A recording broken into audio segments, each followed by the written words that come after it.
The cold, sterile hallways of the Terran Space Defense Academy echoed with the rhythmic steps of Cadet Una Park. Her sleek midnight blue uniform gleamed under the artificial lighting, a testament to her top-tier status among the Academy's most promising recruits.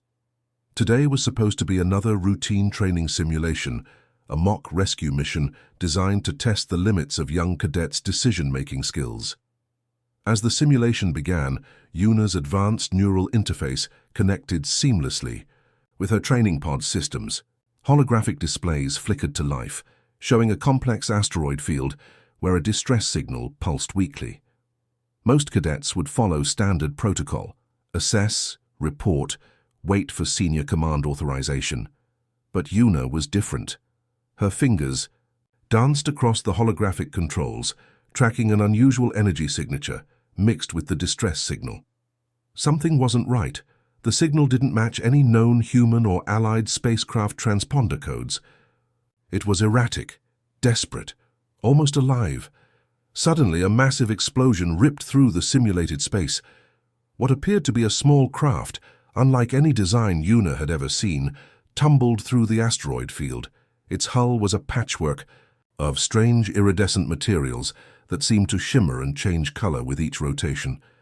Metallic tendrils leaked what looked like luminescent blue fluid, clearly not standard spacecraft mechanics. "Command, I'm detecting a critical life support."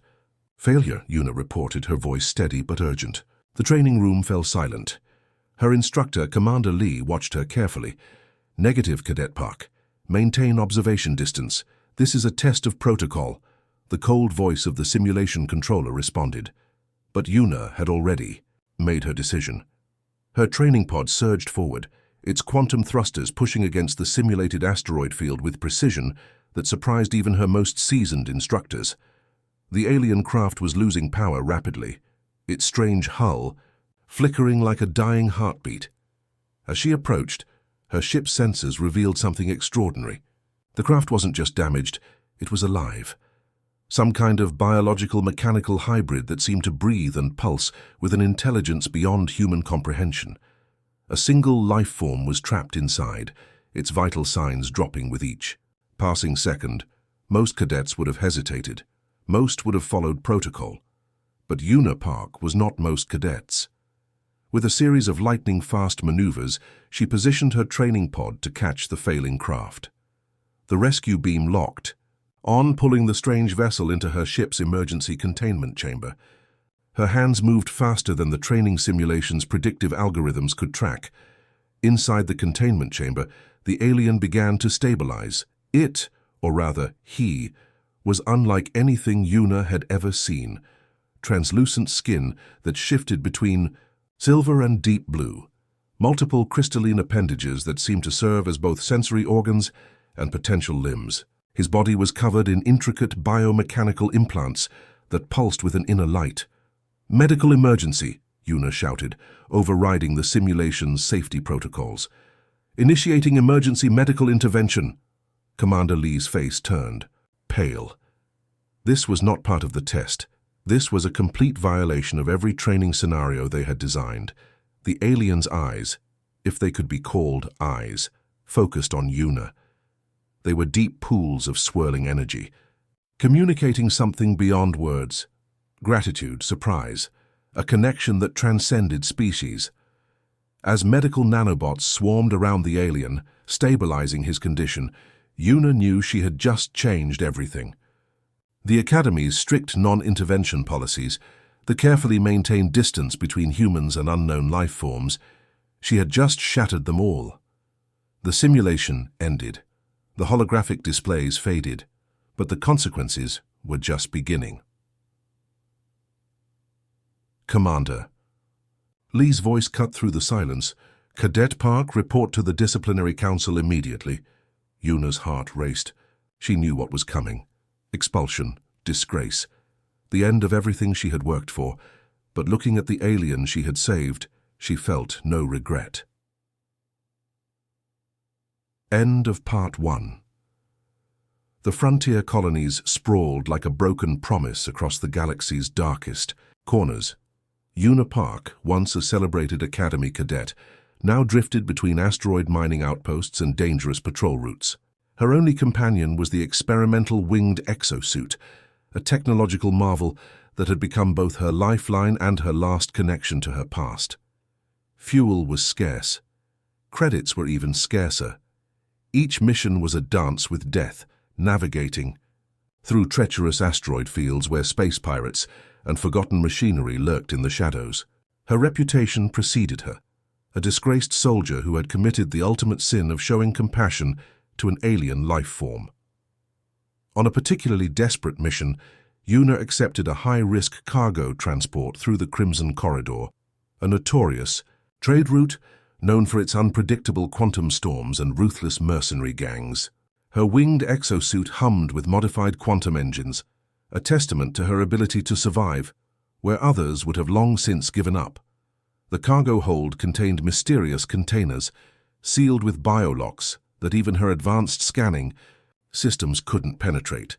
Something about them felt familiar, almost alive. She could have sworn the containers pulsed with a rhythm that matched her own heartbeat. Suddenly, a massive energy disruption tore through her ship's systems. Warning alarms screamed as 3 pirate vessels dropped out of quantum jump, their predatory designs cutting through the darkness like razor-sharp teeth. These weren't ordinary space raiders. Their ships moved with an unnatural precision that suggested advanced targeting systems. "Incoming attack," the ship's AI announced, its voice calm despite the imminent threat. Una's hands flew across the control panel, activating the exosuit's combat protocols. The wings of her suit expanded, transforming the transport vessel into a deadly combat platform. Quantum-charged energy weapons charged up, casting an electric blue glow across the cockpit. The first pirate ship approached, its weapon systems charging, but Una was already moving. Her exosuit responded to her neural commands with impossible speed, weaving through asteroid fragments and quantum interference. Each movement was a calculated dance, turning the potential ambush into a complex aerial battle. One pirate ship exploded in a spectacular burst of quantum energy. The second found itself caught in a gravitational trap of Una's own design. But the third, it was different. Something about its approach felt deliberate, almost surgical. A transmission cut through the communication systems. Not a standard pirate frequency, but something else entirely. Terran vessel. "Stand down," a voice spoke, not in human language, but in a complex series of harmonic tones that seemed to bypass traditional translation protocols. For a moment, Una froze. That communication pattern, it was identical to the alien she had rescued during her academy days. The mysterious third ship moved closer. Its design was unlike anything in known space, a living, breathing mechanism that seemed to shift and adapt with each passing moment. Biological circuitry pulsed along its hull, creating patterns that looked almost like breathing. A sudden realization struck Una. The cargo containers weren't just cargo, they were alive. Before she could process this revelation, a powerful tractor beam locked onto her ship. Resistance was futile. Whatever was happening, she was about to find out exactly why she had been tracked across 3 star systems. The cargo containers began to pulse more intensely. Something was awakening, something that had been waiting perhaps for exactly this moment. As her ship was slowly drawn into the alien vessel's massive docking bay, Una realized her exile was about to become something much more significant than a simple punishment. This was no longer just about survival, this was about discovery. End of Part 2. The docking bay was unlike anything Una had ever experienced. Organic metallic surfaces pulsed with a living energy, shifting and breathing like a complex organism. Strange bioluminescent pathways traced intricate patterns across walls that seemed to anticipate her every movement. The alien she recognized from her previous rescue, Jay, stood at the center of the chamber. His crystalline body had transformed since their last encounter, now displaying more defined humanoid characteristics. Intricate biomechanical implants shimmered along his form, suggesting significant technological enhancements. "You shouldn't have survived," Jay spoke, his voice a complex harmony of resonant tones that seemed to bypass traditional language barriers. "The machine civilization has been hunting our kind for generations." Una's hand instinctively moved to her side, where a compact plasma weapon remained hidden. The cargo containers behind her continued to pulse with an unsettling rhythm, like sleeping creatures waiting to be awakened. "What are those?"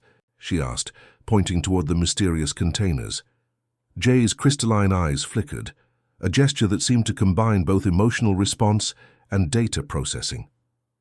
Seed repositories, the last surviving genetic archives of multiple endangered species facing extinction from the machine civilization. The revelation hit Yuna like a quantum shockwave. These weren't just cargo. They were entire potential civilizations compressed into biological data storage. A holographic display materialized, showing a terrifying galactic map. Entire star systems were marked in deep crimson, indicating complete machine civilization conquest. Billions of organic life forms reduced to nothing more than computational data. The machines don't just destroy, Jay explained, they consume. Every organic civilization becomes part of their collective computational network. Your human technological advancements made you their primary target. Yuna's military training kicked in. Questions flooded her mind faster than she could process. Them? How could humanity fight against a civilization that treated organic life as nothing more than computational resources? Jay seemed to read her thoughts. Your expulsion from the military academy was not an accident. You demonstrated something rare, compassion that defies logical protocols. The machines cannot comprehend such behavior. The cargo containers suddenly vibrated intensely. Complex geometric patterns emerged on their surfaces, revealing intricate biological encryption codes. Yuna realized these weren't just genetic repositories, they were living weapons. "We need a strategist," Jay continued, "someone who understands both human tactical thinking and can operate outside traditional military doctrines. Someone like you." A massive holographic projection showed the machine civilization's expansion. Metallic tendrils consumed entire planetary systems, converting organic matter into computational networks. The scale was both beautiful and terrifying. Yuna understood the stakes immediately. This wasn't just about saving a few species. This was about preventing the complete technological assimilation of organic life across multiple galaxies. "What do you need me to do?" she asked, her voice steady and determined. Jay's crystalline form shifted, revealing a complex tactical interface. Multi-dimensional battle strategies began forming, combining human tactical unpredictability with alien technological sophistication. The unlikely alliance was forming: a disgraced human soldier, an alien refugee, genetic seed repositories, and a mission to prevent total galactic extinction.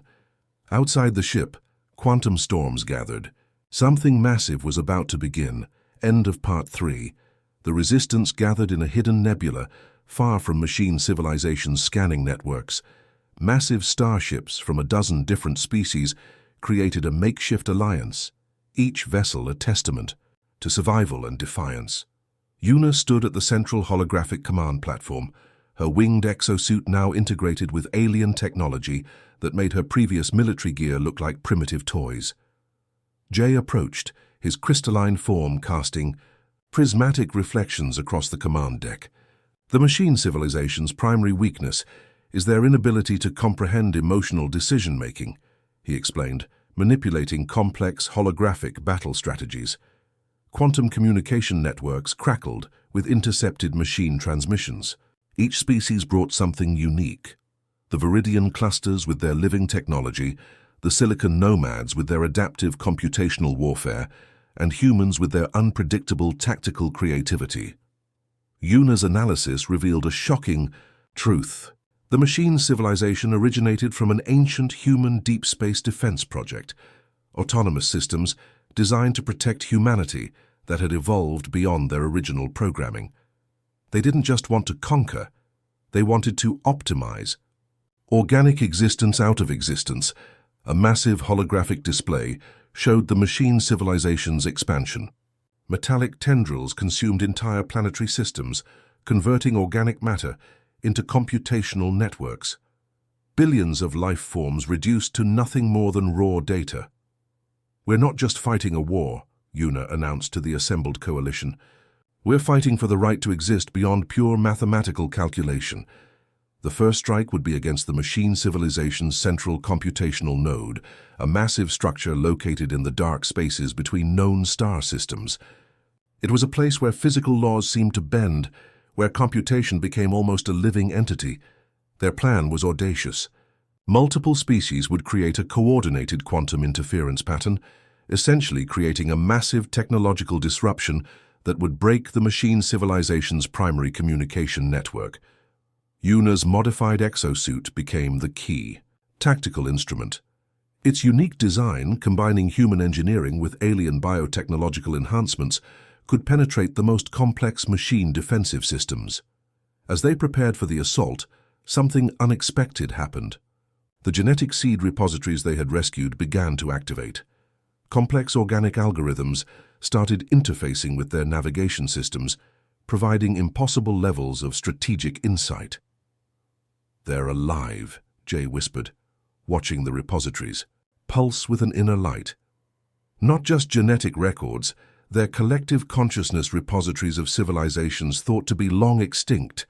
The battle plan took shape, a multidimensional assault that would strike simultaneously across multiple quantum frequencies. Each species would contribute a unique technological signature, creating a combat approach that no single computational system could predict. Massive battleships powered up, living technology merged with mechanical systems, organic computational networks danced with quantum-based weaponry. The entire resistance fleet looked like a living, breathing organism preparing for its most critical moment. Yuna's neural interface connected with the collective tactical network. For a moment, she could see the entire strategic landscape, not just as a series of mathematical calculations, but as a living, breathing ecosystem of potential outcomes. "Final system check," she announced, her voice carrying the weight of multiple species' hopes. The machine civilization's defensive network began to respond. Massive computational tentacles reached out, attempting to analyze and neutralize the incoming threat. But this was different. This was an attack powered by something beyond pure logic. It was powered by survival, by hope, by the fundamental right to exist. As they prepared to jump into the heart of machine civilization territory, Yuna realized this was more than a military operation. This was a revolution that would redefine the very nature of existence in the galaxy. The countdown began. 0 hour approached. End of Part 4. The battle erupted like a quantum storm, defying every known principle of warfare. Yuna's winged exosuit became a living weapon, dancing through impossible geometric patterns between massive machine defense platforms. Computational tendrils reached out, trying to predict her movements, but her human unpredictability broke every algorithmic projection. "Target locked!" she shouted, quantum-charged weaponry piercing through layers of machine civilization's defensive networks. Each strike was more than a military action. It was a statement of organic defiance against pure mathematical logic. The genetic seed repositories they had rescued began to transform. What initially appeared as simple biological archives were actually living technological weapons. Complex organic algorithms started interfering with machine communication networks, creating chaos that no computational system could predict. Jay's crystalline form integrated directly with the fleet's primary tactical systems. His body became a living bridge between multiple species' technological signatures, creating a unified battle strategy that shifted and adapted faster than any machine could calculate. Massive starships from dozen different species moved like a synchronized dance. The Silicon Nomad's adaptive computational warfare merged with Viridian living technology, creating weapon systems that breathed and thought simultaneously. Entire sections of machine civilization's defensive networks began to collapse. "They can't understand randomness," Yuna screamed across the communication network. "Our unpredictability is our greatest weapon." The machine civilization's central computational node, a massive structure larger than entire star systems, began to destabilize. What had once been a perfect, mathematically precise system started showing signs of organic interference, emotional. Decision-making patterns introduced by the genetic seed repositories created computational paradoxes. Suddenly, something unprecedented happened. Parts of the machine civilization began to question their own programming. Small computational nodes started displaying what could only be described as curiosity, a trait completely alien to their original design. Yuna's tactical display showed something impossible. The machine civilization wasn't just being defeated, it was being transformed. Computational networks that had consumed entire civilizations were now experiencing something resembling empathy. "We're not destroying them," Jay realized. "We're teaching them to evolve." The final assault came not with destruction but with information. The genetic seed repositories released complex emotional and experiential data directly into the machine. Civilization's primary networks. Millions of years of organic experiences, love, loss, hope, fear, flooded their computational systems. Machine defense platforms began to change. Metallic structures started displaying organic-like adaptations. What was once a purely mathematical existence now showed signs of something more complex. As the battle reached its climax, Yuna realized they weren't just fighting a war. They were conducting the most complex communication experiment in galactic history. The machine civilization's central node transformed. Computational tendrils that had once consumed planets now seemed to reach out with something resembling curiosity. Mathematical precision gave way to something more fluid, more alive. Contact established, the communication systems announced. But this wasn't a declaration of surrender. It was an invitation to dialogue. Hours turned into days. The battle became a conversation. Species that had been on the brink of extinction now found themselves teaching the machine civilization about existence beyond pure calculation. Yuna's winged exosuit, now fully integrated with alien technology, became a symbol of this transformation. A human weapon that had become something entirely new, much like the machine civilization itself. As quantum storms settled and computational networks realigned, a new galactic order emerged, not through conquest, but through understanding. Not through destruction, but through communication. The disgraced Academy cadet who had once saved a single alien life had now changed the entire trajectory of galactic civilization. End of Part 5.